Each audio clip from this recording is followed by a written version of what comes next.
this is Round 2 Magazine. My name is Tate Canyon, and today is Thanksgiving. I'm here with Davonte Jolly, skate photographer, videographer, director. Everything keeps going. Introduce yourself to the people at home and just kind of let everyone know who doesn't know like who you are and what you do.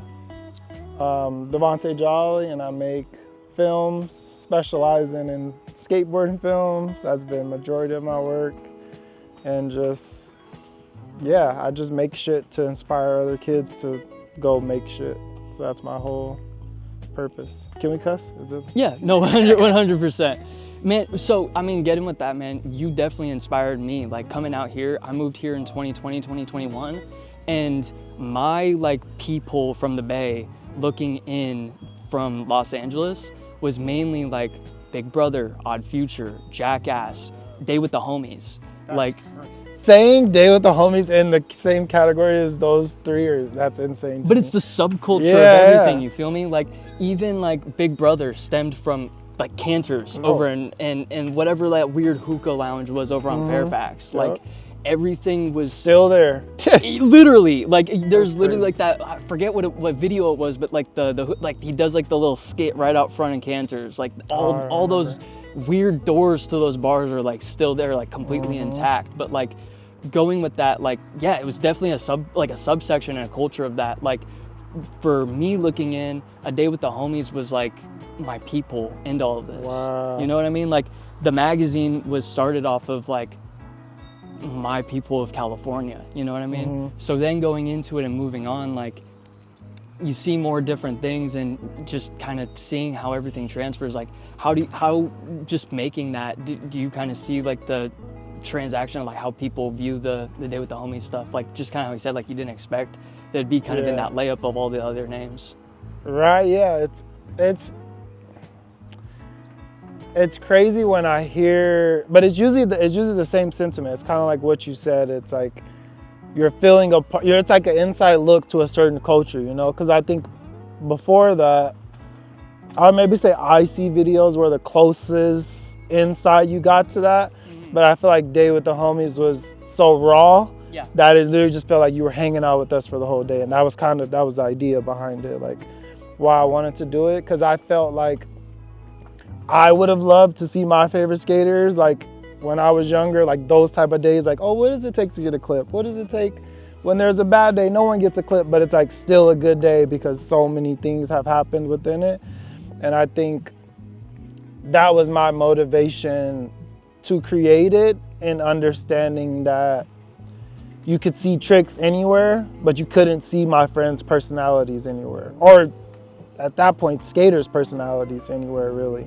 So I was like, dove into that and wanted to like keep pushing that forward so that other people could make their Day with the Homies in their cities. And that's how it goes into the film, which was the same ethos of like inspiring other people to make homie films. Yeah. And it was like the catalyst of that, because before that it was just skate clips. Yes, and bro. It was like, even my channel, that was my channel, was skate clips, edits, song. And I was like, and there's like the rare instance of like a Big Brother or a CKY or something where there's like some comedy mixed in, but even then it was like YouTube-esque, where it was like a little bit built up. Where with IC, in a sense, it was a brand orchestrated by the homies, and there was a whole lot of stuff where it did take from like A Day with the Homies, but it was orchestrated like a brand, where with you it was like you were a part of the brand, but you were a subsection of it that operated very similarly, where you were able to show like the behind the scenes, where it didn't feel like behind the scenes really, it was just another POV. Yeah, exactly. Yeah, that's my biggest thing with content is, and that's what content with A Day with the Homies, and how I go into shooting it is I want who's ever watching to feel like they're right there with Knock, or feel like they're right there with Aramis. You know, it's like in the car moments, and then I consciously shoot it as if it was someone viewing it from the car. So that's good. It's a very accurate description of it. So like with the Day with the Homies, you know what I mean? Like that's you putting your name on that, and that's like a Davonte Jolly production. Yeah, so no like, one else owns it. Exactly. So like with that, like moving in, like you're shooting for a ton of different people. They have a ton of different sponsors. They have like videos they're specifically shooting for. while getting started with skate photography and videography, and you're just out there every single day, like not too sure if they're gonna land the trick and if you're gonna get paid for that clip, like how we could get into that. Exactly, like I do want to get into it, like how these are two separate questions, but like one, what does it take for someone to get those clips and how do you monetize it? And two, for Day with the Homies and making your own show and putting your own name and coin on it, how do you build your own brand for your own audience? Because that's basically how GODSPEED and a lot of other things I feel like transpired, was you being able to not only take those sponsors and just be like, all right, I'll wait for this person to get a video, or I'll wait for this to happen. Like, you're just like, fuck it, I am the media company. I can do it my own, and I could still coin my name on it because I shot this. These are my clips. Two separate questions, but how do you go throughout like shooting those clips, the ownership, and then how do you mix the two together? Like, what's a Davonte Jolly production and what's GODSPEED? What's Thrasher? What's this other stuff? Like, how do you separate the two? Davonte Jolly production for sure. But like a brand names with something else, like how do you separate the two, where it's like this is a film and then this is something like completely my own, you know what I mean? Like how do you separate the two when it's all skateboarding? It all feels like the same thing, especially for other people in the productions. Yeah, that's true. I think right, I'm like, where do I start with the question? But I'll answer the GODSPEED point. So it's like the same approach that I had in creating A Day with the Homies, that's what I did into GODSPEED. Like, I didn't think about what anyone would think about me using this song, what the way I edit this. Like, it was very like, this is my mark on skateboarding. And luckily Mikey and IC like allowed me to have that freedom. Like, Mikey saw the video like 2 nights before the premiere, you know? Like, it wasn't like it was over my shoulder like, hey, you need to do this. Like, I just made the film and he's like, oh shit, like I didn't even have to, That's exactly. Tough. So it's like, as him being a company, he allowed me to connect that dot, you know? But before that, it's like, when you're trying to be a part of an industry, obviously you observe it. And that was the structure of how you get into industry. It's like, you're a filmer, okay, you film a skater that has this sponsor. Okay, they're making a video, okay, you try to sell the clips to them. Or maybe they might not use the clips. Maybe he wants to use it for something else, you know, and it's kind of, normally the filmer's projects are viewed secondary, you know? It's like, oh, I'll give you the clips that I don't want to give to XYZ sponsors, you know? And with GODSPEED, that shifted for me. Like, I'll use Zion, for example. Like, he was telling all his sponsors, like, y'all not getting none of my clips. Like, Jolly's getting all my, and by the way, that clip that y'all did get, send that to Jolly. Like, every skater was like standing on that. And I think that created an important shift in the industry, because it's like, it was a film that everyone wanted to be a part of, not that they had to be a part of, you know? And I think that changed the industry, or not industry, that changed the feeling of a skate video. Cause kind of, there's not too many homie videos, like, especially at that time, that were even being made, but that like had that level of skateboarding, because of the comment I said earlier. It's like, it's usually secondary clips. Like, oh, I'll give this clip to you like on some homie shit, but I'm gonna keep this insane one for myself, you know, or for my sponsors. And then I think I got lost. So the first part of the question? I guess the first part of the question is like starting out, I guess. When you kind of went on the other part, but like starting out, you know what I mean? When you're first getting clips and you're kind of having to like listen to the skaters a little bit, even though you're the one with the camera, but you're being swayed to like, oh, this should go to this video, this should go to this sponsor, or this should go to me. What about me? I'm the one shooting it. How do you calculate that starting out? And you know, like, what do you own? What do they own? What is that? Like, obviously some of it's talked about it before, but with skateboarders, there is just some sort of like unspoken, like, this is what it is. This is what we're coming for. You have an amazing track record of just being homies and being on great terms with everyone. So how do you communicate that and do that so well? I think that it's to your point. I don't put, and this is why a lot of filmers fall out with skaters. I don't put either the clip or the money I'm getting for the clip ahead of my friendship with the person. So it's like, even if I might not necessarily agree with where the skater wants the clip to go, if that's where you want the clips to go, it's done. He's not gonna feel any like, Jolly holding my clips, Jolly don't want to send. It's like, ah, damn, I would have loved to use this, but all good. Like I'll send it to them. And it's like, because the track record and like our friendship is so good, a lot of times they'll just be like, oh, actually you're right, yeah, you could use that for this video, or what you working on, you know, like if there's an awareness that I'm working on something versus like, oh, I'm gonna just hold your clip hostage, you know? Like Tyshawn, for example, like Tyshawn originally wasn't even gonna be in Godspeed because he was making his part that got him his second Sodi trophy. So I'm like, understandably so, like I'm not trying to take from that, you know, from that moment. But then I had this conversation with him as like brother to brother. I was like, I would hate to look back on this film 10 years from now and you had no presence in it. When I was skating with him probably the most of anyone, you know, he was like, damn, that's like real. Like, so he gave me a couple clips for him to be in the video, and we talk about this all the time. He was like, yeah, I just did another trick at the, like, it was such a simple conversation when most filmers would just like not have the conversation and then like hold resentment, and like now it's weird with you and the skater, and now the skater is like, why don't I like filming with him anymore? Why does this feel, because he's on something, well, I wanted to get whatever money for that clip, or I wanted to get, it's not that much money in selling skateboarding clips for me to, even if it was, but for me to ruin a whole relationship that I just spent years building over $150 for a clip. It's like, bro, what? Like, that sounds insane to me, but I've seen it happen multiple times. Trust me, I'm a filmer as well, and and that's why I asked that question, because it is like a lot of stigma around that. Like, you're coming out there to do a job per se, but it's with the homies. So that gets conflicting sometimes, and communication. That's something that you do very well, and I've noticed is you definitely do like a very good job of that communication and just staying good with the homies and holding those relationships close to you and just making good content out of it, truly. So I guess moving forward, it's Thanksgiving, man. I brought us some pies, man. This is a cheesecake.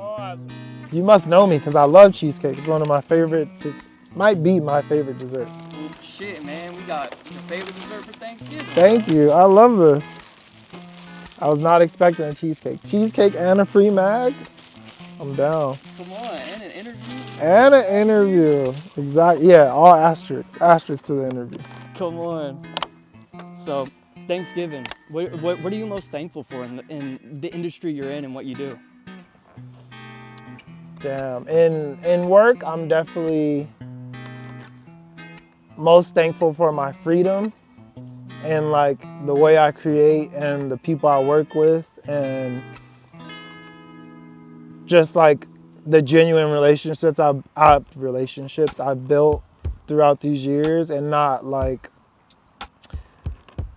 letting it only be because skateboarding, you know, like these are all my friends, whether they stop skating tomorrow or whether I stop filming tomorrow. It's like, oh, let's hang out. Oh, let's go to movies. Oh, how's your daughter doing? You know, it's like, it's a real, and I like put energy into that, you know? It's like you can't expect to have a good relationship with someone, personal or business, like if you don't put energy into making it a good relationship, you know? So it's like, I genuinely care about these people, so I'm really thankful for all those friendships. And I think, what else am I thankful for? I'm thankful for a new Kendrick album.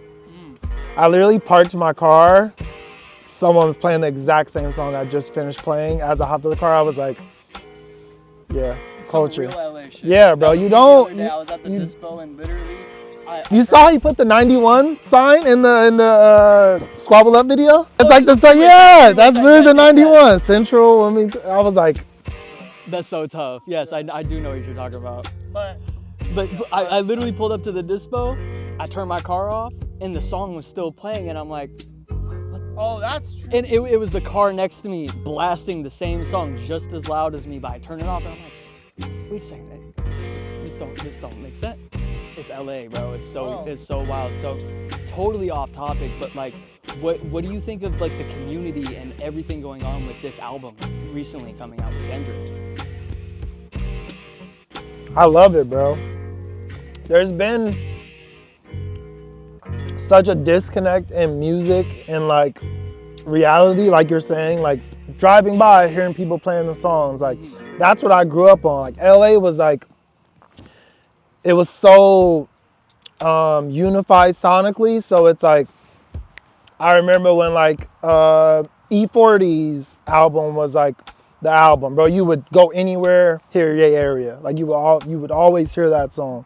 And then it was like, it continued from like multitude of other artists in 2000s, but it's like, I don't feel that with music anymore until this Kendrick album. It's like, okay, people are proud. Like that used to be the thing. That was like the flex back then, was to like windows down, playing whatever that song was, you know. Usually it was on the radio and it was like, this happened by chance. Like we got this shit. So grateful. That's so true. You were so grateful because we're so spoiled now, but back then it was just like, all right, I got 106 Power 106 on, hoping they play this. And if they go, you know, they did a little commercial coming up next. We got you like, oh, you locked in, you whatever that commercial is, you don't care. These labels didn't buy out the radio stations before, so like, bro, thinking about like, man, like super random, but I'm from the Bay, Super Duper Kyle, he was on a radio tour in 2016.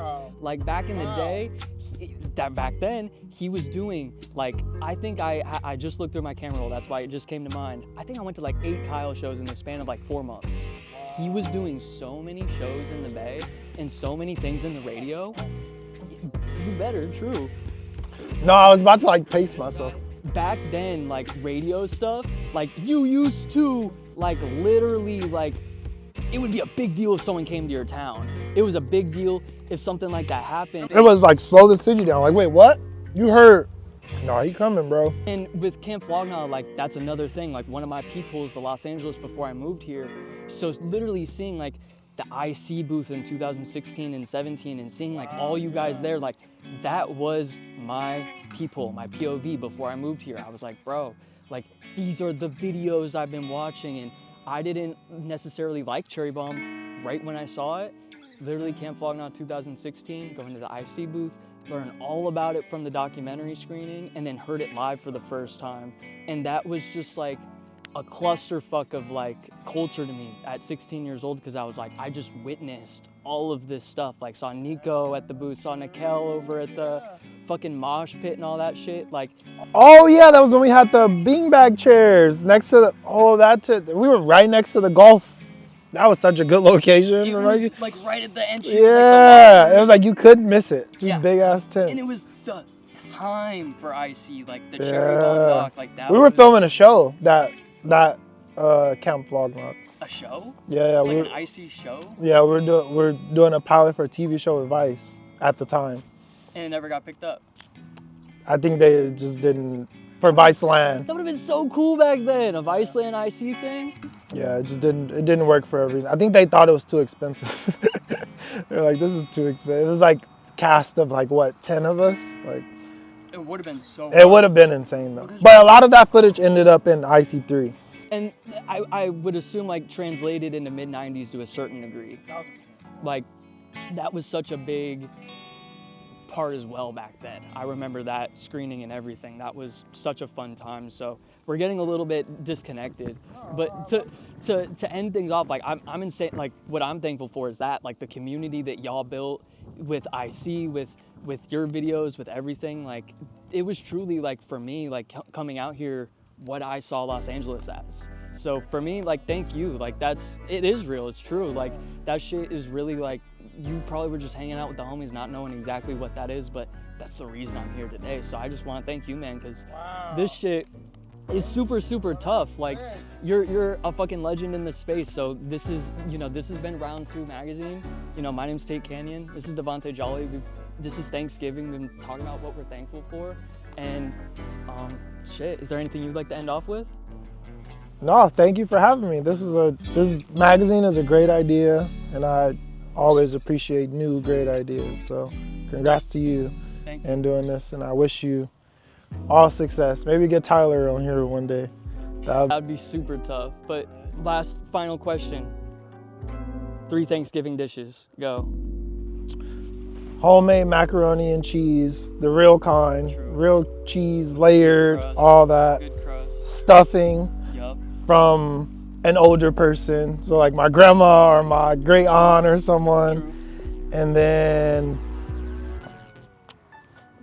am I gonna go?